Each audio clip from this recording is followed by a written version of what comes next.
Rain lashed the Lowndes County auction house, a sagging barn hunched against the Georgia night, its splintered walls trembling under the storm's fury.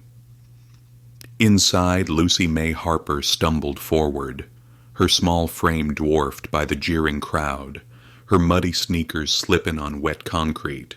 A German shepherd sprawled in the center, scarred, skeletal, eyes hollow with a soldier's despair, flinched as a farmer's boot nudged its ribs. "Move, you mangy wreck," the man snarled, laughter erupting like thunder. Lucy May's heart pounded, her damp curls plastered to her face, the crumpled $50 bill in her fist, her only weapon against the chaos threatening to swallow them both. Hope you enjoyed this story. Leave a like and share your thoughts in the comments. We'd love to hear where you're watching from. Now, let's continue with the story. The air inside the auction house hung heavy, thick with the scent of wet straw and tobacco, a humid haze that clung to the skin. It was late August 2025, and the rain had turned the dirt lot outside into a swamp, trapping the locals of Lowndes County in this dim, lantern-lit barn just beyond Valdosta's glow. Shadows danced wildly as the flickering light swayed, barely piercing the gloom. The German shepherd lay still, its dull coat stretched tight over jutting ribs, a map of jagged scars tracing a history no one dared voice. Its ears twitched faintly, a ghost of alertness, but its spirit seemed snuffed out, crushed by horrors too vast for this small southern town to fathom. Lucy May Harper, all of 9 years old, stood at the edge of the crowd, her hazel eyes wide and unblinking. Her red curls, tangled and soaked, framed a face too young for the grief it carried. Her parents gone 2 years now, lost to a car crash that left her with only her grandmother and a quiet ache. The $50 bill in her hand, creased and damp, was their last gift, tucked into her coat pocket with a note. For something special, Lucy May.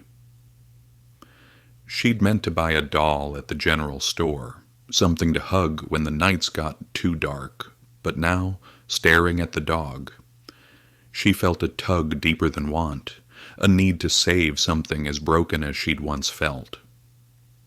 Beside her, Ruth Ann Harper shifted uneasily, her silver hair pinned tight under a scarf, her lined face etched with a nurse's stern resolve. At 68, she'd seen enough pain in Vietnam's field hospitals to know those scars weren't from battle alone. They were deliberate, cruel. Her hands, steady once with bandages and morphine, trembled now, not from age, but from a mother's fear reborn in this child she'd sworn to protect. "Lucy May," she whispered, voice low, "this ain't no place for us." But the girl didn't hear, her gaze locked on the dog, her small chest rising with a defiance Ruth Ann knew too well. It was her son's, passed down like a flame. The auctioneer, a wiry man with sweat beading on his brow despite the damp chill, paced nervously. $50, any takers?" he croaked, his rasp cutting through the murmurs. The crowd's jeers swelled. "Not worth a dime."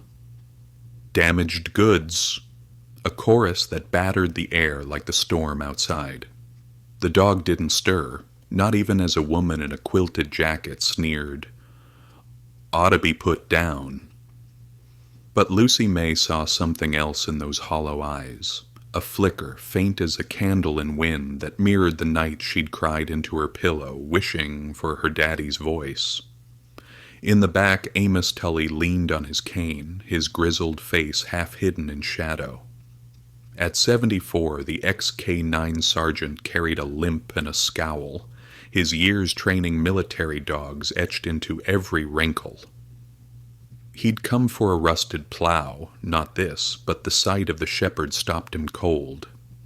Those scars, burns near the ears, a puncture along the flank, weren't random. He'd seen them before on pups he'd lost to trainers who broke more than they built. Systematic, he muttered, fists clenching. That's no stray. His voice was gravel, thick with a regret he'd buried decades ago, and his eyes darted to Lucy May, a child stepping into a war she couldn't yet name. The auctioneer's plea cracked again. $50, going once. And Lucy May moved before Ruth Ann could grab her. Her sneakers squeaked loud in the sudden hush as she pushed through the crowd, mud streaking her dress. "I'll take him," she said, her voice small but clear, a bell ringing through fog. The room froze, teetering on disbelief. Ruth Ann's breath caught, pride warring with dread, while Amos straightened, his cane tapping once. A soldier's salute to a spark he hadn't expected. The auctioneer blinked, then stammered. "Sold $50 to the little girl." Relief washing over his pinched face. Lucy May knelt by the dog, her hands trembling as she handed over the bill. Her doll dream traded for this shivering heap of fur and bone. "You're dusty now," she whispered, "'cause you're tough like desert sand." The name felt right, a child's gift to a warrior fallen low. The dog's ears flicked, a subtle sign of life, and its eyes met hers, dull yet piercing as if peering through her to some distant battlefield. She didn't flinch, her fingers hovering near its matted fur, a promise unspoken. "I won't leave you." Ruth Ann stepped forward, her scarf slipping to reveal gray strands plastered by rain. "Lord help us, child," she said, but her tone softened, a nurse's heart recognizing a patient beyond the scars. Amos watched, his scowl easing, and muttered, "She don't know what she's started."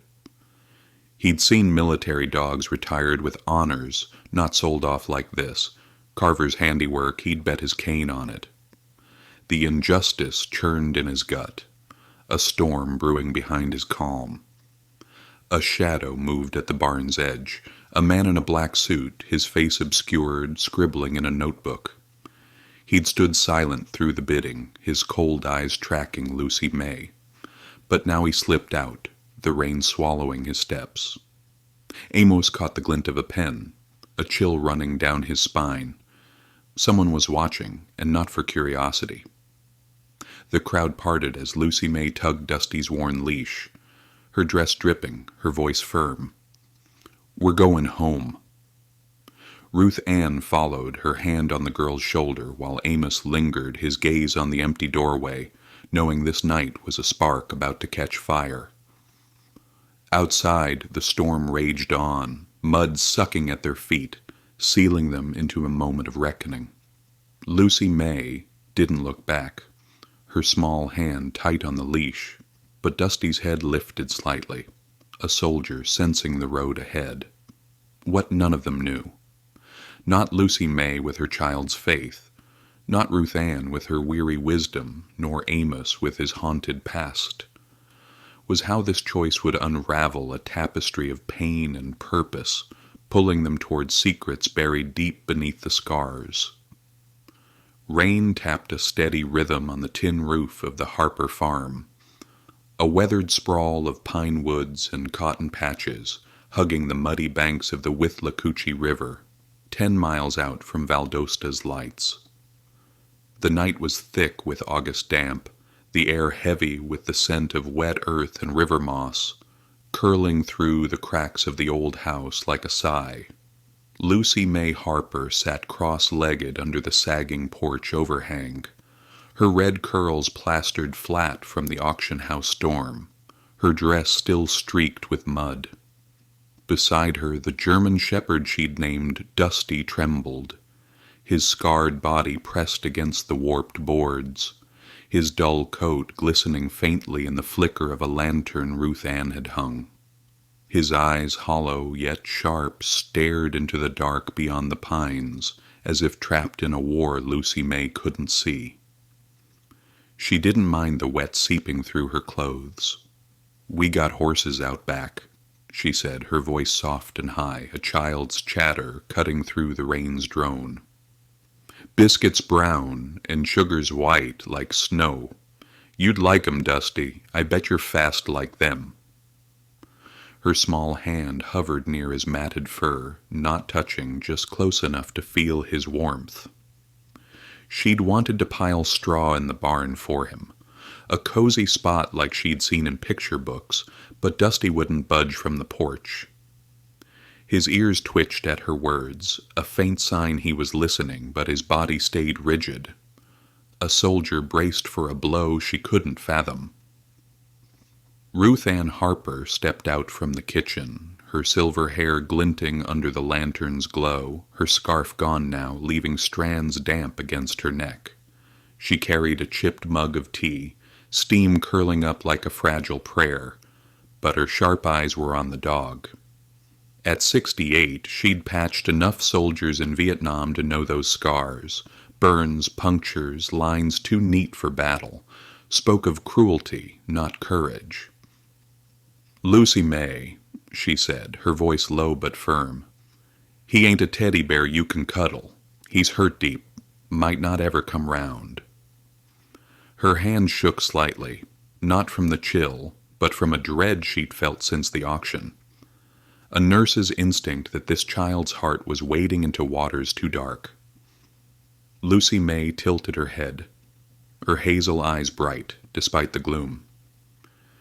"He's scared, Grandma, like I was when Daddy didn't come home. I just gotta wait, is all." Her words were simple, a child's truth, but they hit Ruth Ann like a stone. She remembered her son, John, Lucy May's father. His laugh, his love for strays, the way he died in Kandahar, leaving her to raise this fierce little girl alone. She knelt beside Lucy May, tea forgotten, and brushed a curl from her face. "You got as stubborn, that's for sure," she murmured, a smile flickering through her worry. The rain thickened, a steady patter turning to a roar. And then thunder cracked, sharp as a gunshot splitting the night. Dusty bolted, a blur of fur and panic, crashing into the wire fence at the yard's edge. His shoulder tore open, blood streaking his coat, and he ran, disappearing into the pines. Lucy May leapt up, her cry swallowed by the gale. "Dusty, no!" and chased him, her sneakers sinking into mud, her dress snagging on thorns. She fell hard, knees scraping, tears mixing with rain as she sobbed. "Stay with me, Dusty, please!" Ruth Ann shouted after her. "Lucy May, get back here!" But the girl was gone, a small shadow in the storm. She found him in a drainage ditch, his paws clawing at slick earth, his growls lost to the wind. His eyes were wild, unseeing, trapped in some memory worse than this tempest. Lucy May slid down beside him, mud caking her legs, and sat close, her breath hitching. "I know what it's like," she said, her voice trembling but sure. "When the dark comes and you're all alone. I get scared too. When the thunder sounds like cars crashing, like that night." She hugged her knees, rain plastering her curls, and Dusty's ears flicked, his trembling frame stilling slightly. "But I'm here now, okay? I won't go nowhere." Minutes stretched, the storm's roar easing to a drizzle, and Dusty shifted, one paw lifted, then another, tentative steps crunching the wet leaves. He stopped a foot away, muscles taut, but his head tilted, a flicker of curiosity piercing the fear. Lucy May held her breath, meeting those eyes, still haunted, but alive. "That's it," she whispered, a grin breaking through her tears. "You're my Dusty." He didn't come closer, didn't relax fully, but he stayed.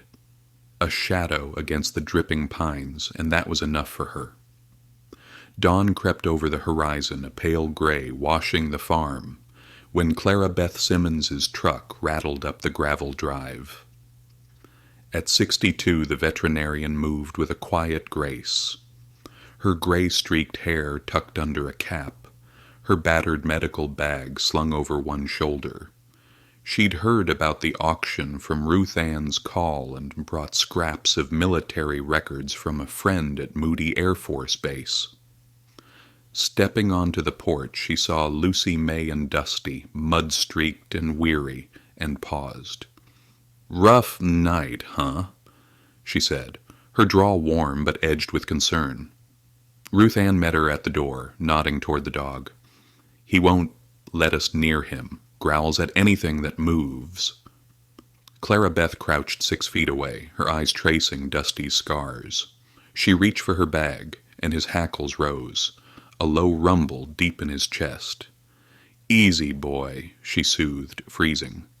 "This ain't fear, it's trauma. Whatever they did, it's tied to gear like mine." She pulled out a file, her voice dropping. "Found a tag under his fur. Name's Rex. Last handler. Major James Carver." Amos Tully limped up then, uninvited, his cane sinking into the mud, his face dark as the storm that had passed. "Carver," he spat, the name a curse. "Tortured my dogs, called 'em failures when they flinched at his damn shock collars. That mutt's a ghost he wants buried." His eyes met Clara Beth's, then Ruth Ann's, who clutched an old photo from her apron pocket, John, in his Marine uniform, a dog at his side. "John loved him too," she whispered, her voice breaking. "Kandahar took him. Maybe this one knew him." Lucy May stood, mud caking her hands, and grabbed Ruth Ann's arm. "I'll keep him safe, Grandma. I promise." Her voice was fierce, a child's vow, and Ruth Ann's heart twisted, pride and fear colliding. Clara Beth nodded, her gaze steady. "We'll need more than promises, sugar. This ain't just a dog. It's trouble brewin'." Amos grunted, his cane tapping the porch. "She's right. Carver don't let loose ends live." The morning light grew, casting long shadows over the farm, but the air stayed heavy, charged with secrets yet to spill. Lucy May knelt by Dusty again, her hand hovering, her whisper soft. "We're gonna be okay, you and me." His ears flicked, his eyes locked on hers, and though he didn't move, something shifted, a thread of trust weaving through the rain-soaked night, a promise tying them to a fight they couldn't yet name. The sky hung low and gray over the private training facility near Savannah, Georgia, a sprawling complex of steel kennels and gravel lots carved out of the marshy coast. It was a crisp morning in early September 2025. The air sharp with salt and the hum of anticipation from military officers, private contractors, and foreign buyers gathered in a sleek viewing area. Lucy May Harper slipped through the crowd, her small frame lost in Amos Tully's patched tactical vest, its straps dangling loose around her shoulders. Beside her, Dusty padded silently, his graying fur bristling under the weight of memory, his scarred body taut as he scanned the kennels in the distance. His ears pricked, catching scents and sounds that tugged at a past Lucy May could only guess, a battlefield far from this Georgia swamp. She clutched a stack of crumpled papers tight against her chest, her red curls tucked under a cap Clara Beth Simmons had lent her. The papers were letters from her daddy, John Harper, scribbled in the dust of Kandahar before he died, words Violet May Ellis had kept safe all these years. Lucy May's hazel eyes darted nervously, her heart thumping loud enough to drown out the chatter around her. She'd begged Ruth Ann to let her come, her voice fierce back at the farm. "Dusty's my soldier, I gotta tell him what they did." Ruth Ann had relented, her nurse's hands trembling as she'd packed a thermos of tea, whispering, "Be brave, child, like your daddy was." The facility buzzed with activity. Handlers barking orders, dogs yipping behind metal grates, security teams sweeping the perimeter with cold efficiency. Amos limped a few paces behind, his cane tapping gravel, his grizzled face set in a scowl that hid a soldier's focus. At 74, he'd seen too many dogs broken by men like Carver, and now he watched Lucy May with a mix of pride and dread, knowing this showdown was as much her fight as Dusty's.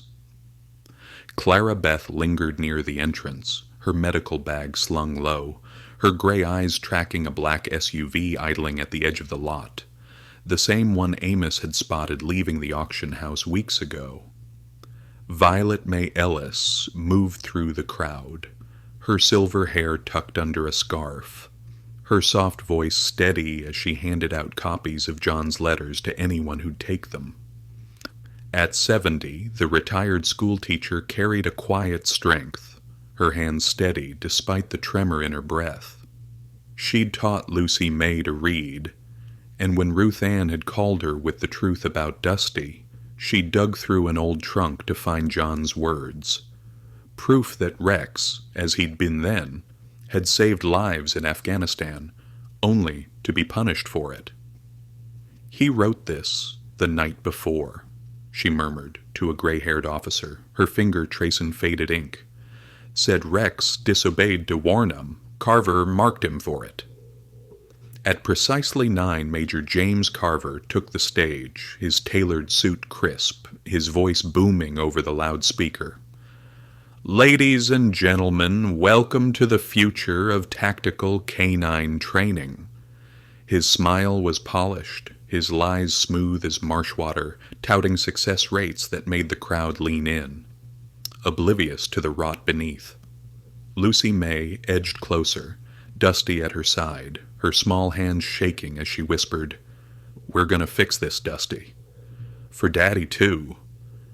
His ears flattened slightly, a flicker of recognition tightening his frame, and Amos nodded from behind, his voice low. "Now, girl, do it now." She stepped forward, her sneakers crunching gravel, and shouted, "He's lying!" Her voice cracked, small but piercing, cutting through Carver's speech like a knife. Heads turned, murmurs rippling, and Violet May thrust a letter into an officer's hand, her tone firm. "Read it." John Harper died 'cause Carver wouldn't listen to this dog. Clara Beth surged up beside Lucy May, her drawl sharp as she waved medical files. "These scars ain't from war. They're from torture. He broke him deliberate, called him a failure when he wouldn't bend."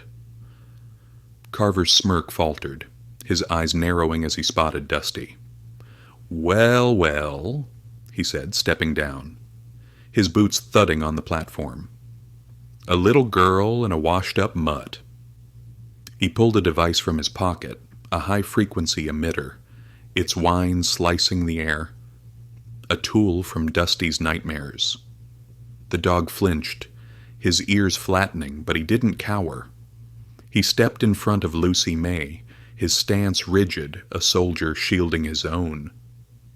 She grabbed his vest, tears welling, and yelled, "He's my soldier! You can't hurt him no more!"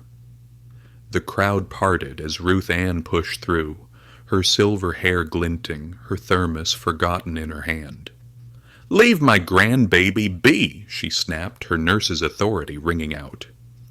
Amos hobbled forward, cane raised like a weapon, growling, "You're done, Carver. Your ghosts are talking now."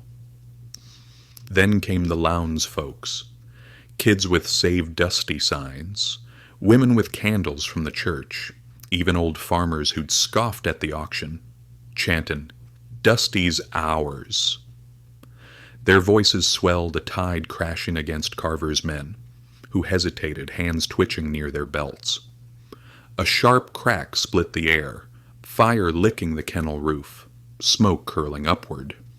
A Carver loyalist had torched it, a desperate bid to erase evidence.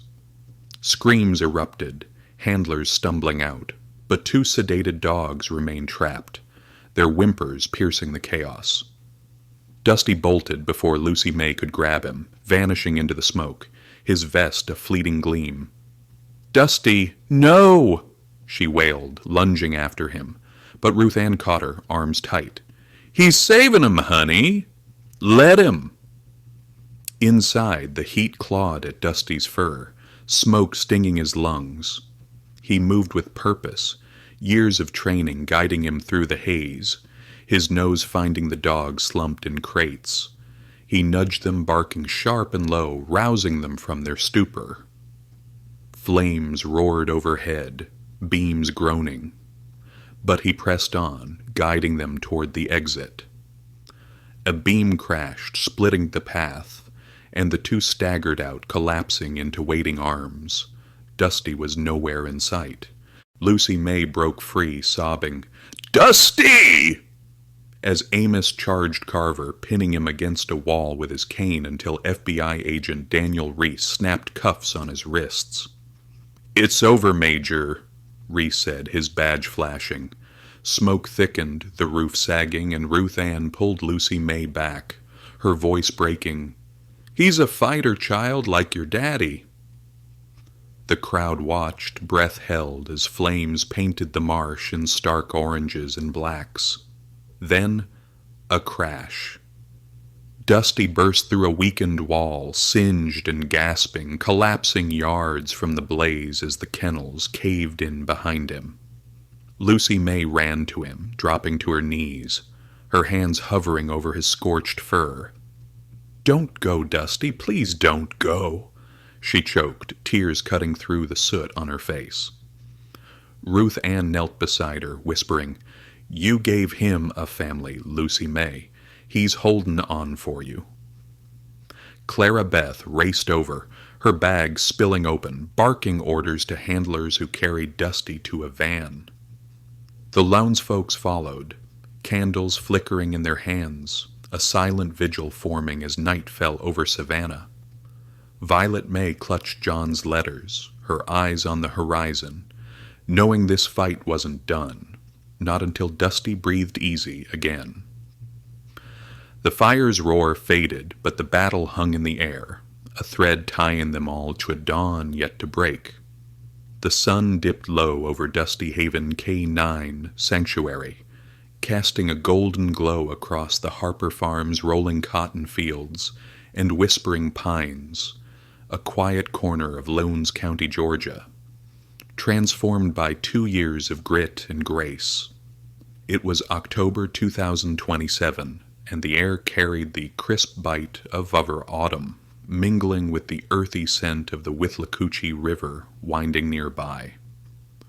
Lucy May Harper, now 11, stood on the weathered porch, her red curls longer but still wild, her hazel eyes tracing the newcomers, 3 veterans and their scarred military dogs, stepping tentatively onto the gravel drive. Beside her, Dusty sat tall, his muzzle flecked with gray, his once dull coat gleaming under the fading light. His scars, stark against his fur, told a story of battles fought and won, a silent beacon for those seeking refuge in this hallowed ground. The farm buzzed with life. Handlers guided dogs through gentle stretches in the yard. Veterans swapped stories over coffee on benches by the river, their laughter soft against the rustle of leaves. What had been a sagging homestead 2 summers ago was now a sanctuary, its barns rebuilt with sturdy beams and warm lights, a testament to a community's faith in a girl and her dog. Lucy May wore a patched jacket, Amos Tully's old vest, resized to fit her growing frame, and clutched a stack of letters, thank yous from across the country that arrived like autumn leaves after Dusty's fight in Savannah. She read one aloud, her voice steady but still high with a child's lilt. "Dear Lucy May and Dusty, you saved my partner's spirit, thank you." Dusty's ears twitched, his gaze calm, and she smiled, whispering, "We did good, didn't we?" Ruth Ann Harper emerged from the kitchen, her silver hair loose now, softer than the tight pins of years past. At 70, she moved slower, her nurse's hands worn but sure as she carried a tray of sweet tea. Her eyes, sharp with a lifetime of loss, softened at the sight of Lucy May and Dusty, a pair she'd watched grow from that rainy auction night into something unbreakable. "You gave him a home, Lucy May," she said, setting the tray down, "and us a miracle." Her voice trembled faintly, memories of her son John flickering through her, his grin, his love for dogs, the way he died in Kandahar, leaving her this fierce granddaughter to raise. She brushed Lucy May's curls, a gesture as old as their grief, and added, "Your daddy'd be proud. He's in you both." Clara Beth Simmons oversaw the medical wing, a squat building near the barn where she tended Dusty's old wounds and those of new arrivals. At 64, her gray-streaked hair framed a face etched with quiet triumph, her research on trauma now printed in journals from Atlanta to London. She waved at Lucy May from across the yard, her drawl carrying over the breeze. "That boy of yours is a wonder, still teachin' us all." Dusty had survived the fire in Savannah, his lungs scarred but his spirit fierce, and Clara Beth had fought beside him through those long nights at the clinic, her steady hands a lifeline when hope hung thin. Amos Tully hobbled up from the training pens, his cane tapping a rhythm on the packed earth, his scowl softened by pride. At 76, he led the sanctuary's lessons, teaching handlers to listen, not command, methods born from Dusty's journey and his own regrets. "Lost too many to men like Carver," he'd told a veteran earlier, his gravel voice thick. "But this one showed me different." He paused by the porch, eyeing Dusty with a nod, a soldier's respect, and Lucy May grinned. "You're his friend, too, Mr. Amos." He grunted, but his lips twitched, a rare crack in his armor. Violet May Ellis stood beside a new plaque near the barn, her silver hair glinting as she addressed a small crowd, veterans, staff, and Lowndes townsfolk who'd never stopped believing. At 72, her teacher's poise held firm, her hands clutching a cloth-draped frame. "2 years back," she said, voice clear, "a girl and a dog taught us courage." She pulled the cloth away, revealing bronze letters. "For Lieutenant John Harper and Rex Dusty, hearts unbroken." Dusty rose, padding to her side, and pressed his head against her hand, a gesture that drew a sigh from the onlookers. Lucy May's throat tightened, her fingers tracing the vest's patches, feeling her daddy's shadow in every word. A boy approached then, Jimmy Lee Carter, 10, his dark eyes wide and wary, leading a skittish German shepherd with a limp. His daddy had served, come home broken, and left Jimmy Lee with a grandmother, too frail to manage a troubled dog. He stopped a few feet away, his voice small. "Can Dusty help him? He's scared all the time." Lucy May knelt, her jacket brushing the dirt, and nodded. "He helped me. He'll help you too." Dusty moved without prompt, his gait slow but steady, and nudged the dog's flank, a soft whine offering calm. Jimmy Lee's shoulders eased, a faint smile breaking through, and he whispered, "He's like a big brother." The sanctuary's first triumph echoed in Lucy May's mind, a Belgian Malinois named Scout, once slated for death after combat stress, now thriving with a veteran in Macon. Dusty had guided him with patient authority, a model Clara Beth called the Dusty Way, healing through trust, not force. Over 90% of the dogs here found peace, their handlers too, and the Military Working Dog Protection Act signed last spring bore Dusty's scars in its ink.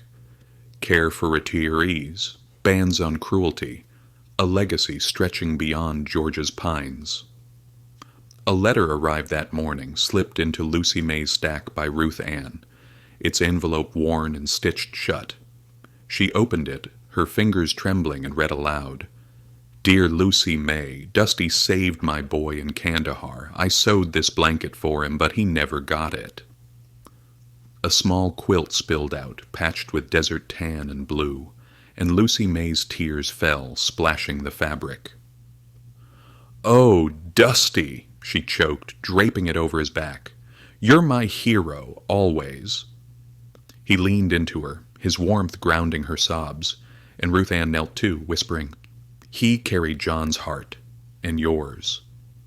The crowd thinned as dusk settled, the newcomers heading to cabins, the staff locking up under a sky-streaked purple and gold. Violet May placed John's letters in a library nook, his legacy preserved, while Amos lit a pipe, his silhouette stark against the river. Lucy May sat with Dusty on the porch, the quilt soft under her hand, and Ruth Ann joined them, her tea cold but her smile warm. We're a team forever, Lucy May said, her voice a promise, and Dusty's tail thumped once, slow and sure, sealing their bond. A final hush fell, the river's murmur a steady pulse beneath the pines. The auction night, the fire, the battles, they were scars now, not wounds, woven into a tale of redemption. Lowndes' candles, once lit in vigil, had burned into a flame of hope, carried by every soul Dusty touched. Ruth Ann rested a hand on Lucy May's shoulder, her eyes on the stars. You finished what John started, she said, and the girl nodded, her heart full. Dusty's breath slowed a contented rhythm, and as the last light faded, they sat together, whole, healed, a family forged in courage and love, their story complete under Georgia's endless sky. I hope you enjoyed this story. Subscribe to my channel so you don't miss touching stories. Leave a like and then comment below what you thought of the emotional stories. See you in the next video.